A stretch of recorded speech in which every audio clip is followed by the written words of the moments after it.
You always remember your first best fondly.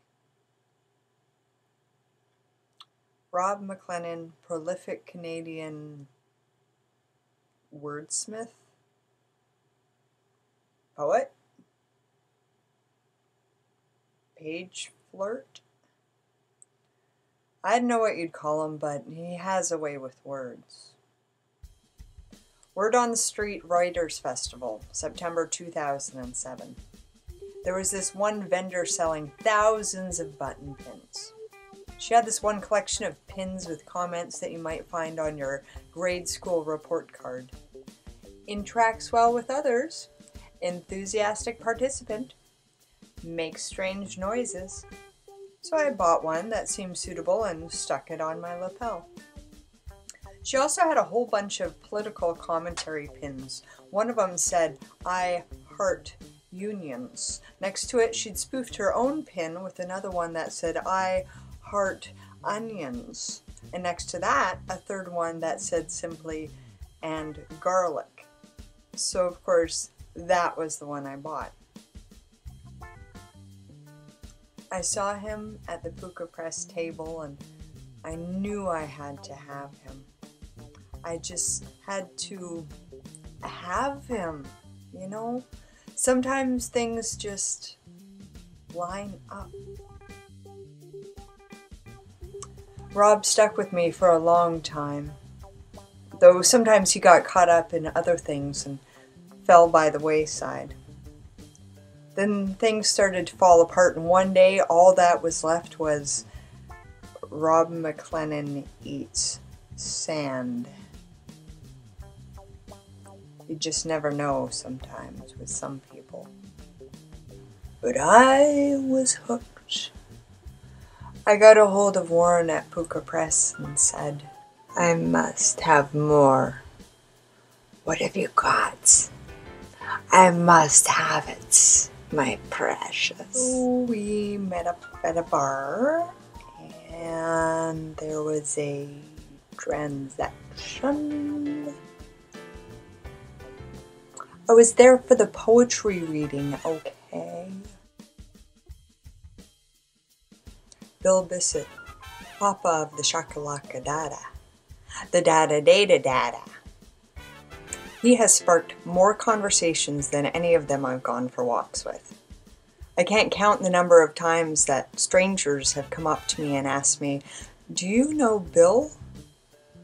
Bill who? Bill W? Are you asking me if I'm a friend of Bill W's? Why, do I look like I should be? And they say, "Do you know Bill Bissett?"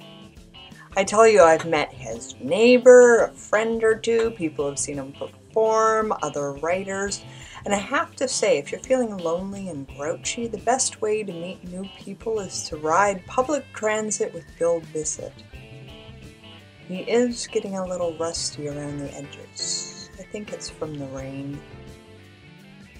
And speaking of rain, George Bowering, Poet Laureate, literary representative from the land of gray and rain. It really gets to you, all this endless Vancouver rain. In the rain, George Bowering changed more than anyone else. First, his last name went and he became George, a single-named phenomenon like Madonna or Gandhi. But he didn't stop there. The rain kept getting to him.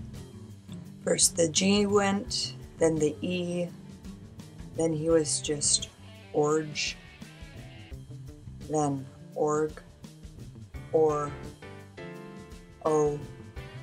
A solitary vowel, the first breath, the middle name of God, then nothing. Complete obliteration, the nameless lack of identity in the green circle of physical existence.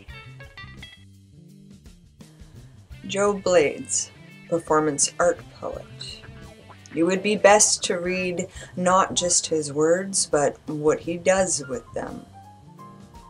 He departed suddenly, without a sound, not even a quiet clink of metal, like a leaving lover locking a door quietly before sunrise. When I noticed he was gone, I asked around, but they all shook their heads uncomprehendingly. No one had seen him. So I moved on, got on with my life, forgot what he looked like. And then one day I came into work and there he was sitting on my desk, and it all came back to me. He felt so solid against my palm, so familiar, just like he'd never been gone. Jeffrey Mackey accompanied me to a friend's place for preparation for a group performance art show. One of the musicians there peered at me in that over-focused way only stoned musicians can and said, "Jeffrey Mackey? Jeffrey Mackey has ugly button pins." And I said, "How dare you judge a man by his name and appearance alone?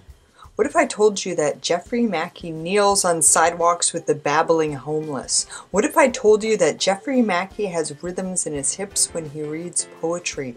What if I told you that Jeffrey Mackey has stayed solid with me through everything?" But really, I said none of this. I just smiled and shook my head. I've had no adventures with Jeffrey. Yet. He is stable, stays put. So I'm just waiting for the day he pops loose. The Canadian poet. He has rhythm in his hips. He sparks conversations with strangers. He leaves without a sound, returns like he's never been gone. He loses his name in the rain, disintegrates. He eats sand and garlic.